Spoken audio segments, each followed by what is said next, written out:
July 26 Kargil വിജയ ദിവസം. Indian സൈന്യത്തിൻ്റെ വീരസ്മരണയുയർത്തുന്ന ഒരു ദിനമാണ് ജൂലൈ 26 കാർഗിൽ വിജയദിനം. 1999 കാർഗിൽ യുദ്ധത്തിൽ ഇന്ത്യക്ക് ലഭിച്ച വിജയത്തിൻ്റെ സ്മരണയായി ഈ ദിനം നമ്മൾ ആചരിക്കുന്നു. പാക് സൈനികരും ഭീകരവാദികളും കാശ്മീരിലെ കാർഗിൽ മേഖലയിൽ ഇന്ത്യൻ ഭൂപ്രദേശങ്ങൾ കയ്യേറി സെഞ്ചുറിയൻ പാസുകൾ കീഴടക്കിയതിനെ തുടർന്ന് ഇന്ത്യ നടത്തിയ ശക്തമായ സൈനിക പ്രതികരണമാണ് ഈ യുദ്ധം. അങ്ങനെ മഞ്ഞുമലകൾക്കിടയിൽ ചോര മരവിപ്പിക്കുന്ന പോരാട്ടങ്ങൾക്കൊടുവിൽ കാർഗിലിൽ ഇന്ത്യയുടെ ത്രിവർണ്ണ പതാക പാറിപ്പറന്നു.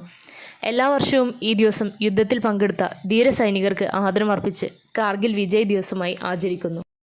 ലോകത്ത് ഏറ്റവും കൂടുതൽ ഉയരം കൂടിയ യുദ്ധമുഖത്ത് പ്രകൃതിയോടും ശത്രുവിനോടും ഒരുപോലെ മല്ലടിച്ചാണ് ഇന്ത്യൻ സൈന്യം പാകിസ്ഥാൻ കയ്യേറിയ അതിർത്തി പോസ്റ്റുകൾ തിരികെ പിടിച്ചത്.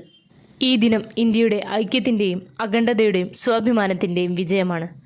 പോരാട്ടവീര്യം കൈമുതലാക്കി ധൈര്യം കവചമാക്കി ഇന്ത്യൻ സൈനികർ പോരാടി നേടിയത് സമാനതകളില്ലാത്ത വിജയമാണ്.